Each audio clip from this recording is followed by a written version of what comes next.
Corona के समय में अगर दर्द की कहानियां सामने आई हैं तो दर्द को मिटाने वाले ऐसे हीरोज भी सामने आए हैं।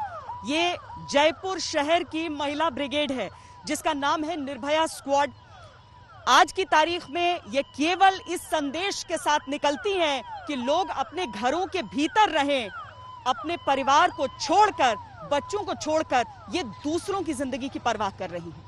इसीलिए इस सब के बीच ये जानना बहुत महत्वपूर्ण हो जाता है कि अगर हिंदुस्तान ने लॉकडाउन किया, इतने लंबे समय के लिए किया, इतना सारा नुकसान उठाकर किया, तो हिंदुस्तान को इससे हासिल क्या-क्या हुआ है। क्या भारत ने कोरोना के कर्व को फ्लैट करने में कामयाबी पाई है? क्या लॉकडाउन पार्ट 2 के जरिए भारत ने कोरोना पर दूसरे देशों के मुकाबले नियंत्रण पाने में सफलता पाई है? देश के अंदर संक्रमित मरीजों की रफ्तार किस तेजी से दोगुनी हो रही है, ये तय करता है कि हालात काबू में हैं या काबू से बाहर। हम आपको आंकड़ों के आधार पर विश्लेषण करके दिखाते हैं कि भारत में 100 से 1000 और फिर 10,000 केस तक पहुंचने में दूसरे देशों के मुकाबले कितना समय लगा और देश के अंदर लगे लॉकडाउन ने इसमें क्या भूमिका निभाई।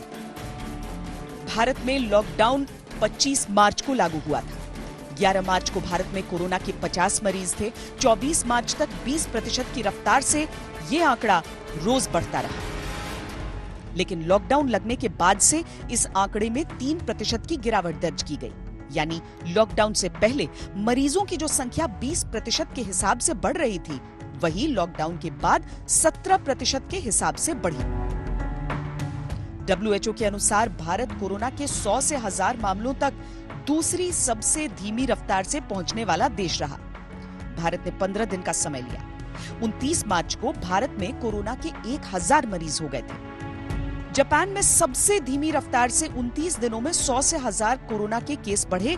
भारत में यह आंकड़ा 15 दिनों में पहुंचा। ऑस्ट्रेलिया 11, अमेरिका और इंग्लैंड में 9 दिनों में, फ्रांस, जर्मनी और स्पेन में 7 दिनों में, दक्षिण कोरिया और इटली में 6 दिनों में, जबकि चीन और ईरान में 5 दिन में 100 से 1000 मरीजों तक आंकड़ा पहुंचा। तुर्की में यही आंकड़ा 4 दिनों में पहुंच गया।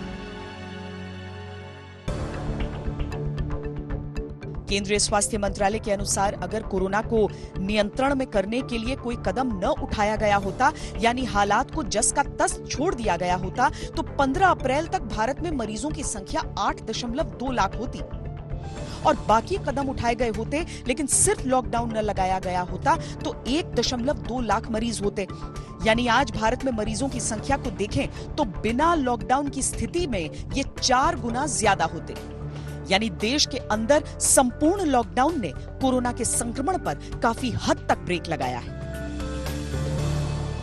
बहुत विश्वास के साथ मैं आपके साथ ये बात कहना चाहता हूं कि सब एक्सपर्ट्स से बात करने के बाद भी, क्योंकि ये हम सबके मन में भय रहता है कि कहीं हम स्टेज 3 में तो नहीं चले गए हैं, लेकिन हम निश्चित रूप से अपने देश को स्टेज 3 में जाने से अभी तक आप सबके सद प्रयासों से उसको बचाकर रख पाए हैं। जो भी लॉकडाउन अभी 1 महीने से चल रहा है उसका तो अच्छा असर हो रहा है, लेकिन ये लॉकडाउन का हमारे जो एफर्ट्स है उसका वायरस पे क्या असर हो रहा है और हमारे पे क्या असर हो रहा है, ये 3 चीज अलग अलग है। एक बीमारी है, एक वायरस है और एक हम सब लोग हैं।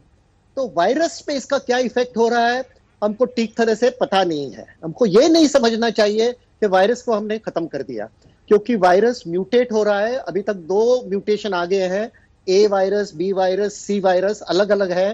तो वायरस म्यूटेट होके वापस आ सकता है। वायरस पे ज्यादा करके कुछ इफेक्ट नहीं हुआ है, ये हमको याद रखना चाहिए। अब अगर 100 मरीजों से 10,000 मरीजों तक पहुंचने के आंकड़ों को देखें तो नजर आएगा कि 100 से 10,000 केस तक पहुंचने में भारत ने 30 दिन का समय लिया। आंकड़े दोगुने होने की रफ्तार 4.5 दिन रही। अगर रैंकिंग की जाए तो भारत इस कैटेगरी में 19वें नंबर पर है। चीन 100 से 10,000 के आंकड़े तक 10 दिन में पहुंच गया। इस लिहाज से चीन की डबलिंग रेट 1.8 दिन हुई। तुर्की ने यह फासला 11 दिन में तय किया। संक्रमित मरीजों की डबलिंग दर 1.9 दिन रही।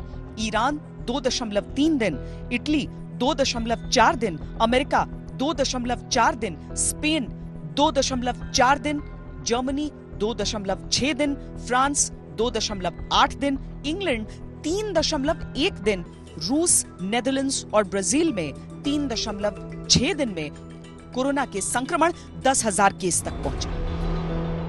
भारत के अंदर 135 करोड़ की आबादी में हमारे यहाँ जो इन्फेक्शन है या जो डेथ रेट है, इसको हम अमेरिका या पश्चिमी यूरोप के देशों से तुलना करें तो हम बहुत सेफ स्थिति में हैं। लेकिन आगे भी हम सबको और सतर्क होकर के कैसे हम लोग न केवल कोरोना के खिलाफ इस जंग को जारी कर सकते हैं, अभी तो हम लोग इस बारे में भी ये तय करें कि कोरोना के खिलाफ इस लड़ाई को आगे बढ़ाने के लिए लॉकडाउन की कार्रवाई और सोशल डिस्टेंसिंग के साथ ही कुछ आर्थिक गतिविधियों को भी आगे कैसे बढ़ाया जा सकता है।